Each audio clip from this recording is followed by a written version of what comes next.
All right, let's dive deep today. We're going to be talking about ego death. Ooh, interesting. Yeah, it's going to be a fascinating one. You know, that whole concept of like losing your sense of self. Right? And we've got a bunch of comments from this Reddit thread that are going to give us like all these different perspectives on it. Oh, cool. Some people are talking about meditation. Some people are talking about psychedelics. There's even some like comparisons to brain damage in here, which is a little bit unsettling, to be honest. Yeah, it's definitely a topic that can kind of make you go, Right. So I'm curious to see, like, what makes this so intriguing to people and maybe a little bit, scary too. Well, and what I find really interesting is that this Reddit thread, it's not like academics or philosophers just talking about this. It's everyday people, thinking about ego death and what it might mean for them. Totally. And one person in here actually like nails a pretty clear definition. Oh, what do they say? They say it's the perception that you exist as something distinct from the experiences you're having. That's actually a really good way to put it. Yeah, so it's like instead of feeling like there's a you who's like observing life, it's more like that barrier just dissolves. Right. And you become one with like the experience itself. That's a pretty big shift, and it's not just like a new idea either. I mean, Buddhist traditions have been exploring ego death for centuries. Oh yeah, for sure. Like as a path to enlightenment, right? And there's a comment in here that talks about how in Buddhism, ego death is seen as this way to get to, like a pure sense of self. Oh, interesting. Like free from all that unconscious programming and automatic responses that we kind of build up over time. Right, all those like knee-jerk reactions we have. Yeah, exactly. Or the biases we don't even realize we have. Yeah. Yeah. And I guess it makes sense when you think about how much of our sense of self is based on, past experiences and what society expects of us. Totally. So Buddhist ego death, it's about shedding those layers to experience the present moment more authentically. Exactly. It's not about like erasing memories or anything. It's about like freeing yourself from the control they have over you. Okay, that makes sense. But then there's this one comment that compares ego death to Alzheimer's disease. Oh, wow. And I got to say, that made me pause for a second. Yeah, I can see why that would be concerning. Is it really the same thing? Like, are we talking about the same thing here? It's definitely a valid question. And, it's good to question these things. Yeah. So while both of them, involve memory in some way, Buddhist ego death, you still have those memories. Okay. The difference is like detaching from the control those memories have. Gotcha. So imagine it like this.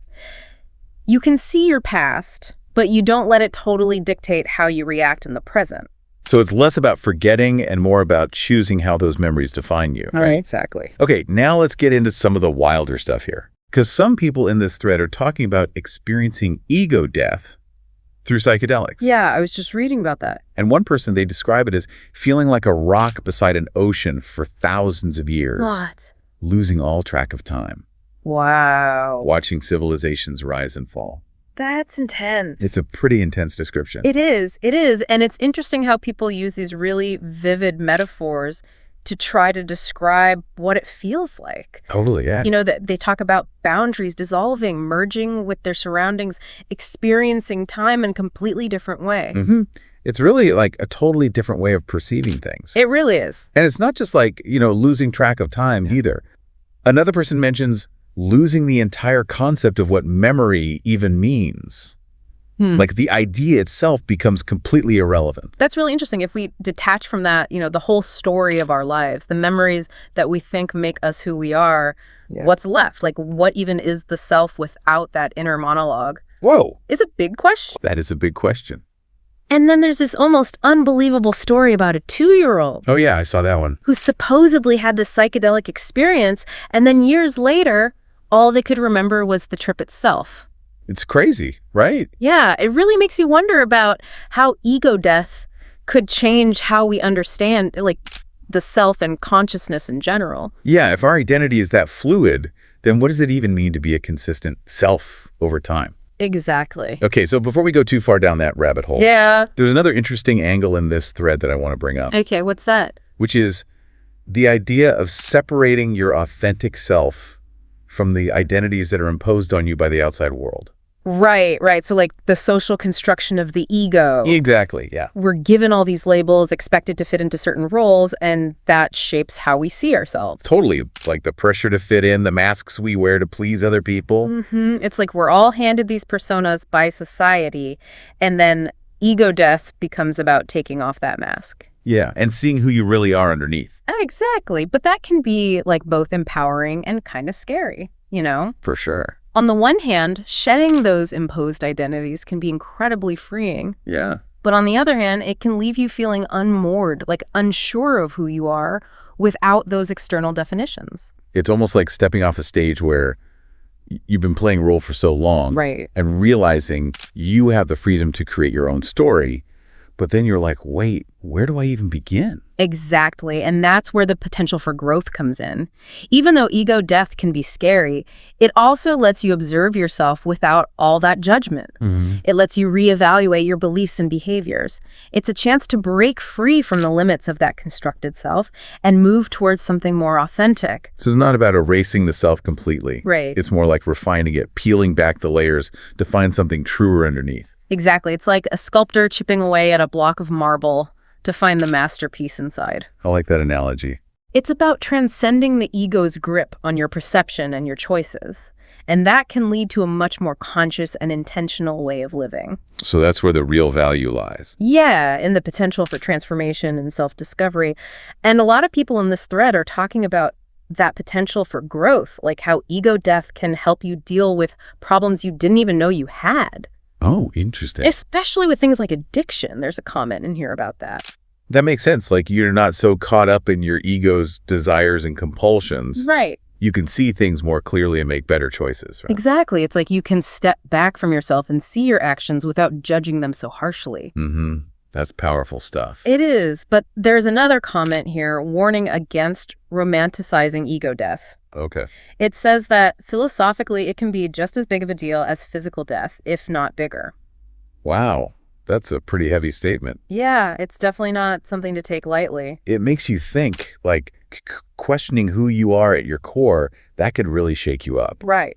It can be a very unsettling experience. No wonder some people find it so terrifying. Yeah, our brains are wired for self-preservation, so the idea of losing your sense of self can trigger a really primal fear response. But one person argues that, like, undesired ego death is different from what Buddhists are going for. Oh, interesting. Say that in Buddhist practice, you still have access to your memories. Right. It's just that they don't have the same grip on your reality anymore. That's an important distinction. Yeah, it's not about wiping the slate clean. Right. It's about recognizing that the ego is impermanent, that it's constructed, and that its hold on us is kind of an illusion. So you're not becoming like a blank slate. Right. You're reaching a state of awareness where the ego's chatter doesn't control you so much anymore. Exactly. And that can lead to a much deeper sense of peace and understanding within yourself. Okay, I'm seeing some comments that basically equate ego death with getting high on psychedelics. Yeah. Is that really the same thing? Well, that's a complicated question. Psychedelic experiences can definitely create states that look a lot like ego death, but it really depends on the context and the intention behind it. So it's not like you just pop a pill and suddenly you're enlightened? Not necessarily, no. Psychedelics can be powerful tools for insight and growth. Okay. But it's important to approach them with respect, with a clear intention, and in a supportive environment. So it's not just about the experience itself. Right. It's about how you integrate it and what you learn from it. Yeah, it's like the difference between taking a guided tour of a new country versus just wandering around aimlessly. Right. Having a knowledgeable guide can make all the difference. It really can. And I think it's important to distinguish between recreational drug use and the kind of intentional practices that are aimed at personal growth and spiritual exploration. I see what you mean. There's also a comment that describes ego death as kind of like reverting to a childlike perception of the world. Oh, that's a good one. Free from all those judgments we pick up as we get older. I love that. It speaks to the liberating potential of ego death. Yeah, it's like seeing everything with fresh eyes again. Without all the baggage we carry around. Exactly. And I think that can also lead to a deeper sense of connection and empathy. How so? Well, if you're not so attached to your own ego's narratives and judgments, it becomes easier to see the humanity in other people. So it's not just about understanding ourselves better. Right. It's about connecting with the world and the people around us on a deeper level. Exactly. At its core, ego death is about transcending that limited sense of self and recognizing that we're all interconnected. That's pretty profound stuff, but how do we even begin to wrap our heads around this practically? Well, mindfulness practices can be a good starting point. Okay. By paying attention to the present moment, you can start to see the ego at work in your own mind. So noticing your thoughts and feelings without getting swept away by them. Exactly, just observing them, learning to detach from their grip a little. So it's about creating some space between ourselves and the constant chatter of the ego. Yeah, and as you develop that awareness, you can start making more conscious choices about how you respond to things. Instead of just reacting automatically. Right, instead of letting your ego drive all your decisions from a place of fear or desire. Like learning to hit the pause button before you react. Exactly. Giving yourself a chance to choose a more skillful response. And that ability to respond consciously instead of just reacting impulsively, that's really at the heart of personal growth and transformation. Okay, I get that, but this whole ego death thing still feels kind of heavy. Yeah, I could see that. Is there a lighter way to think about it? Maybe. Like, is there even a humorous take on this? Well, one person in this thread joked that ego death is just a fancy way of saying you went on a drug binge and it changed your personality. Huh. It's definitely a less philosophical way to put it, Yeah. but it does highlight that any experience that really shakes up your sense of self can have lasting effects on who you are and how you behave. So it's not just about meditation or psychedelics. Right. Ego death can happen in everyday life, too. Absolutely. Anything that forces you to question your beliefs about yourself can trigger that process of ego death and transformation. Like major life changes, breakups, even getting sick. Yeah, anything that disrupts your normal sense of self. So it's not always something you seek out. Right. It can just happen to you sometime. Exactly. And while it can be tough, it can also lead to incredible growth. By letting go and surrendering to that process of ego death, you open yourself up to the possibility of finding a more authentic way of being. So what about the people who are intentionally trying to experience ego death? What are they hoping to find? Well, many of them are searching for a deeper sense of peace, connection, and purpose. Okay. They're looking to move beyond the limitations of the ego and experience a more expansive sense of self. So it's a spiritual quest for them. Yeah, for a lot of people, ego death is a core part of their spiritual journey. It's about shedding the illusions of the ego and connecting with a deeper truth and reality. But isn't that kind of a paradox? How so? If ego death is about letting go of the self, Right. how can it lead to a deeper understanding of who you are? That's a great question. And it really gets to the heart of the mystery of ego death. Yeah. It's by surrendering to that process of letting go that we actually create space for a more authentic self to emerge. It's like you're clearing out the clutter to reveal the hidden treasure underneath. Exactly. And that treasure is often a sense of interconnectedness, compassion, and a much deeper understanding of our place in the universe. Okay, but let's be real for a second. Yeah. Not everyone's going to have some profound spiritual awakening. Right. What about the people who just experience ego death as like a really weird trip? That's definitely a possibility, especially if it's not approached in a mindful and supportive way. Right. Ego death can be disorienting, even disturbing. Yeah. So I think it's important to remember that everyone's journey is unique, and there's no right or wrong way to experience it. So it's not about judging the experience. Right. It's about trying to understand it and see what it can teach you. Exactly. Whether it's a profound awakening or a challenging episode, it's an opportunity to learn more about ourselves and the nature of reality. All right, let's go back to something we talked about earlier. Okay. This idea that ego death can be as profound or even more profound than physical death. Why is that? Well, think about it. Physical death is the end of your physical body. Right. But what about the essence of who you are? Like, what happens to your consciousness when your body dies? Whoa, that's deep. Yeah, it's a big question. So ego death is like a glimpse into that ultimate unknown. In a way, yes. By facing the impermanence of the ego, we're confronted with some really fundamental questions about existence. Like, who are we? What is reality? What happens after we die? Exactly, the big stuff. No wonder this concept has been around for so long. It's a conversation that keeps evolving as more people explore consciousness and the nature of self. We've covered a lot of ground today, from Buddhist philosophy to psychedelics, even some humor along the way. It's been a journey. It has. Before we leave our listeners to ponder all this, do you have any final thoughts? Yeah, I think the main thing to remember is that ego death isn't a destination, it's a journey. So, It's an ongoing process of letting go, of shedding layers of conditioning and identification, mhm. and ultimately of discovering a more authentic and expansive sense of yourself. So it's not about reaching some final state of enlightenment. Right. It's about embracing the transformation as it unfolds. Exactly. Ego death is an invitation to step into the unknown, to surrender to the mystery of existence, and to embrace the ever-evolving nature of self. And it seems like there are so many different ways to approach it.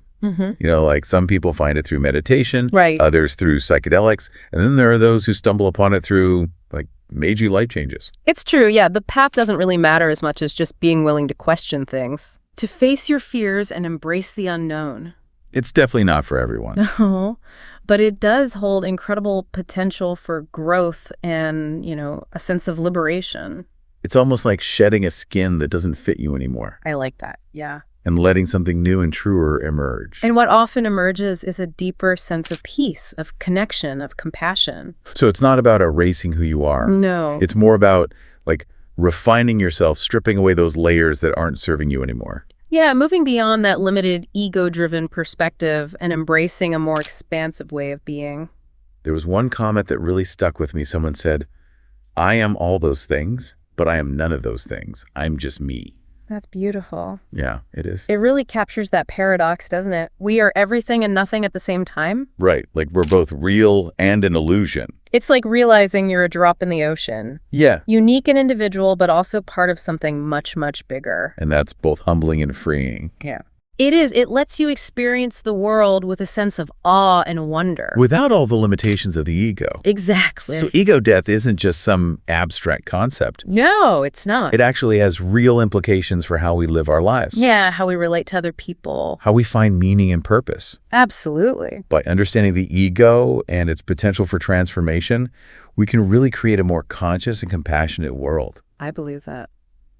Well, this deep dive has definitely given me a lot to chew on. Me too. Ego death is a complex topic, It is. but it's one that's worth exploring. Definitely. And remember what one of the Redditors said, if ego death is the death of the self, what does that tell us about consciousness and existence? It's a question that could keep us busy for a lifetime. Absolutely. And that's the beauty of it, right? Yeah. The journey of self-discovery never really ends. It doesn't. There's always more to learn and experience. And uncover. Keep questioning, keep exploring, and keep diving deep. Until next time.